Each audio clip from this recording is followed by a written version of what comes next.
le problème de l'hygiène hospitalière. Parce qu'ici, on parle d'ergonomie. Ils ont commencé par asepsie et ergonomie au quotidien. Moi, j'ai essayé de traiter le sujet en deux phases. Phase asepsie et deuxième phase, parler de l'ergonomie. Donc, comme vous l'avez vu, asepsie, ergonomie au quotidien, rôle de l'assistant. Parce que quand nous verrons l'ergonomie, le rôle de l'assistant, vous allez vous rendre compte de votre importance dans le bon fonctionnement des structures de santé, particulièrement de ce que vous faites, l'assistance que vous faites aux chirurgiens dentistes. L'hygiéniste, de manière générale, a un rôle déterminant, très déterminant, je dirais, dans la qualité des soins à dispenser. Ici, quand on parle d'asepsie, nous rentrons directement dans l'hygiène hospitalière. Asepsie égale lutte contre l'infection. Empêcher les germes de pénétrer, en tout cas, dans le corps des gens. Donc, l'asepsie. Mais l'hygiène hospitalière est venue régler un problème. Parce que si, quand on vous donne la définition de l'asepsie, c'est un peu vague. Mais avec l'hygiène hospitalière, c'est beaucoup plus explicite. Je vais commencer par vous expliquer un peu, vous montrer la différence. Parce que quand on parle de l'asepsie, on dit des techniques. Mais on ne précise pas les techniques pour empêcher l'infection. On ne les précise pas. On dit les techniques tout court. Mais en hygiène hospitalière, on explique pour lutter contre l'infection ce qu'il faut faire. On parle du lavage des mains, on va parler de la gestion des activités de soins à risque infectieux, de la gestion des instruments. Donc, on cite tout ce qu'il faut pour régler le problème de l'infection. C'est pourquoi l'hygiène hospitalière est venue compléter, bien régler un problème par rapport à l'asepsie. Mais, en tout cas, on le perd parce que c'est difficile de lutter contre l'infection.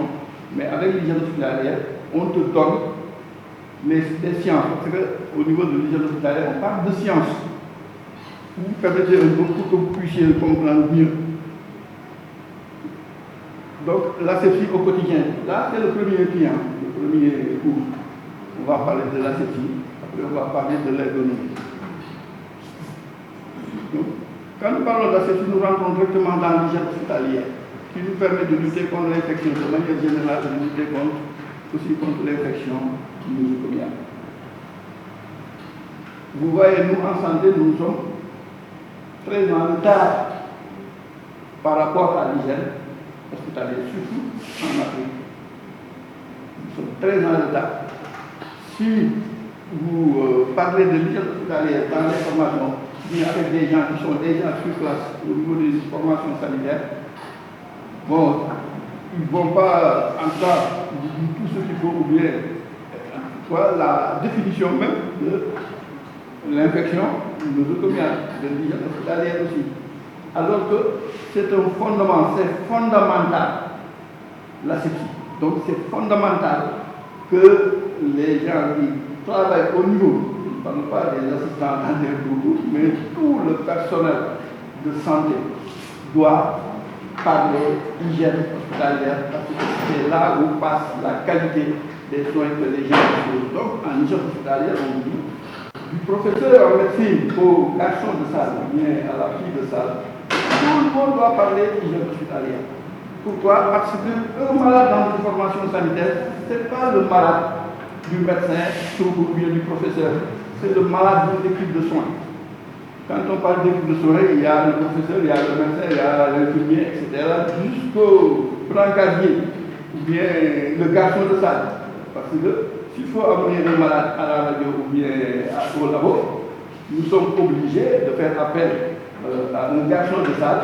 Et si ce garçon-là n'est pas bien formé en hygiène hospitalière, le risque est vraiment patent. Donc, tout le monde doit parler d'hygiène hospitalière. Donc, ici, l'infection de manière générale, qui nous permet de lutter contre l'infection de manière générale. L'infection de manière générale. Parce que l'infection, il y en aura toujours.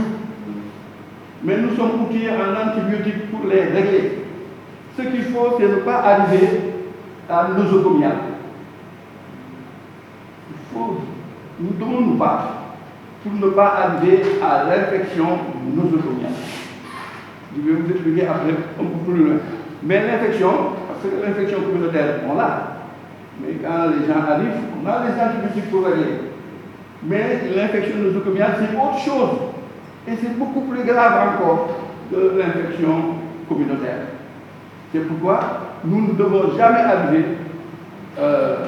à nosocomiale, mais nous y arrivons des fois par la négligence ou bien par la non-formation du personnel de santé.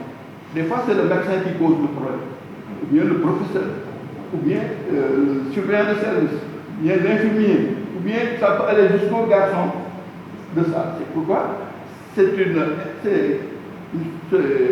obligation pour un personnel de santé de maîtriser, peut-être c'est trop dire, mais en tout cas d'avoir des notions en hygiène hospitalière pour régler et à ce qui peut régler en tout cas le problème de la qualité des soins. Personne ne peut faire des soins de qualité sans une bonne hygiène hospitalière. Personne. Mais nous, ici au Sénégal, on a un grand regard par rapport à ça. Alioune Sow, je suis assistant dentaire à l'UGB, Université Gaston Berger de Saint-Louis. Je suis là-bas depuis plus de 10 ans. Ça nous a appris beaucoup de choses, notamment le lavage des mains, le poste vestimentaire, notamment les blouses, comment porter les blouses et des choses comme ça, quoi. Mais l'important, c'est très important ce que le Mouchefal a dit sur le lavage des mains. Parce que une fois au cabinet le matin, le chirurgien dentiste et les assistants venaient directement porter les gants sans porter, par exemple, sans se laver les mains. Aujourd'hui, on a appris ici qu'il faut se laver les mains ou bien utiliser un gel hydroalcoolique pour au moins éradiquer le moindre de microbes avant de pratiquer. La santé, c'est un tout, c'est une équipe. On ne peut pas faire tout, une seule personne ne peut pas tout faire. Il faut toujours des assistants. C'est comme le médecin a besoin d'un infirmier, la sage-femme a besoin, le gynécologue a besoin d'une sage-femme, comme le chirurgien dentiste aussi a besoin d'un assistant dentaire pour au moins prendre en charge correctement un malade. Et les dentistes et les assistants, c'est comme une chaîne. On ne peut pas couper une partie de la chaîne et laisser comme ça. Il faut toujours il y a beaucoup de choses qui les lient au niveau du travail. Donc il faut créer une synergie entre l'assistant et le praticien pour que le travail puisse aller de l'avant. Kamboura Massane, assistant dentaire, clinique dentaire La Casamance depuis Ziguinchor. L'assistant dentaire est en fait un élément très important dans le travail à la clinique dentaire. C'est en fait une personne qui est là pour aider le chirurgien dentiste dans tout ce qu'il fait. Wow. Un rôle noble que beaucoup de personnes ne savent pas. Aujourd'hui, un chirurgien ne peut pas travailler sans l'assistant dentaire. Wow. L'assistant dentaire en fait partie des personnes clés à la clinique dentaire. L'assistant dentaire n'est pas un spectateur ni une personne quelconque. Il en fait partie des piliers nobles à la clinique dentaire. Il est là pour aider le chirurgien dentiste, voire le praticien, dans tout ce qu'il fait par rapport à son travail. Donc les gens ne savent pas réellement le rôle de l'assistant dentaire. waaw. Parfois d'autres pensent que c'est quelqu'un qui est là juste pour faire entrer les malades, pour discuter. Non, c'est pas ça. L'assistant dentaire est là pour accueillir le patient, pour installer le patient, pour mettre en place les instruments que le chirurgien doit utiliser lors de ses prestations. Wow. Et vraiment, force est de constater que la plupart des chirurgiens aujourd'hui ne peuvent pas travailler sans un assistant dentaire. Wow. L'assistant dentaire, c'est lui qui gère le matériel. Il doit veiller à la bonne propreté de la clinique dentaire, à la bonne hygiène des instruments et à l'installation des patients et les mettre dans de très bonnes conditions. Wow. C'est la première personne que le patient ou la patiente doit voir avant d'arriver au chirurgien dentiste. Donc il a un travail très important à élaborer au niveau de la clinique dentaire. Donc sans lui, le chirurgien ne peut pas travailler, il ne peut absolument rien faire. Et les assistants en fait, ont besoin de statut. Et la question de statut relève de l'administration. Une question qui depuis fort longtemps les assistants en parlent, les assistants en réclament. Mais en vain, il n'y a plus de réponse malheureusement. On a vu pas mal d'autorités, mais malheureusement la question n'est pas du tout réglée jusqu'à présent. Et je ne pense pas que ce problème soit réglé maintenant. Parce que bon, je ne sais pas comment te le dire, mais la plupart des autorités qu'on trouve à parler, ils cherchent à chaque fois ils parlent dans le vide comme ça. Ils vont te promettre, mais en fait, tu verras rien du tout. Malheureusement, c'est ça le problème. Il n'y a pas une autorité ou bien une autorité qui peut prendre sa responsabilité de gérer le problème des assistants dentaires. Ça, je te le dis. Parce que la réponse était claire. On a vu pas mal d'autorités. Et jusqu'à présent, ça a duré, mais jusqu'à présent, rien n'a été réglé. Voilà. Et les assistants doivent avoir un statut. L'assistant n'est pas seulement un sympathisant là-bas. Parce que les assistants, il y a beaucoup d'assistants qui ont beaucoup d'expérience par rapport au cabinet. Par exemple, un assistant qui fait 10 ans dans un cabinet, il a appris beaucoup de choses là-bas. Donc, il faut que le chirurgien donne plus de considération pour que lui aussi puisse s'affirmer. Les assistants en font partie de la clinique dentaire. Vu que le chirurgien dentiste, personnellement, lui-même, il le sait, qu'il ne peut pas travailler sans un assistant dentaire. Une clinique sans assistant dentaire, vraiment, ça sera la catastrophe. L'objectif est d'avoir une statue, avoir des papiers, être reconnu au niveau de l'État. Voilà, donc Maï Santignepan, en fait. Voilà, nous sommes là aujourd'hui pour assister à ce qu'on appelle les rencontres de Dakar. Et le thème, c'est l'asepsie et l'ergonomie au quotidien. Donc, nous donne un rôle important si assistant dentaire. Donc, ce qui veut dire que nous dans son cabinet doit veiller à l'importance de l'asepsie. Donc, parce que ce qu'on appelle les transfusions nosocomiales, lolu da fay joggé ci nit ki ba ci malade wala defa malade ci nit ki, donc on est obligé d'y veiller tous les jours au quotidien pour la sécurité des patients et du personnel en même temps. Alors on a bien aspect une ergonomie. Ergonomie c'est aussi améliorer les comportements. Ku nek dafa améliorer le comportement dans le cabinet dentaire. Donc lolu moy importance par rapport tay luñu am, mais rôle assistant dentaire dafa gëna yaatu. Donc, ils ont des compétences administratives, ils ont des compétences au niveau des soins, ils ont des compétences au niveau de la gestion du cabinet, mais ils ont des compétences aussi au niveau du travail à quatre mains, donc dans les soins. Donc maintenant, donc rôle assistant mëno ko génné ci cadre assistant équipe soignante.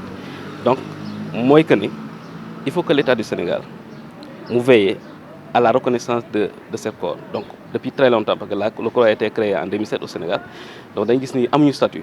Donc, le statut, c'est un manque de volonté politique de manière générale, mais il manque de volonté politique des administrations, ou bien l'administration dentaire. Donc, parce que les voies autorisées, ils n'ont jamais posé des débats clairs sur la reconnaissance de ce corps. Alors que ce corps est hyper important. Donc, nous avons ces gens-là qui vont porter cette voix au niveau des autorités, aux autorités centrales. Donc je voudrais dire, nous comprendre li, mais aussi des renforts ce qu'on appelle l'équipe dentaire. Parce qu'on a constaté que les pourcentages de taux de caries au niveau national sont élevés. Dans les zones, à part Dakar, dans les zones périphériques, les soins manquent, il y a beaucoup de caries.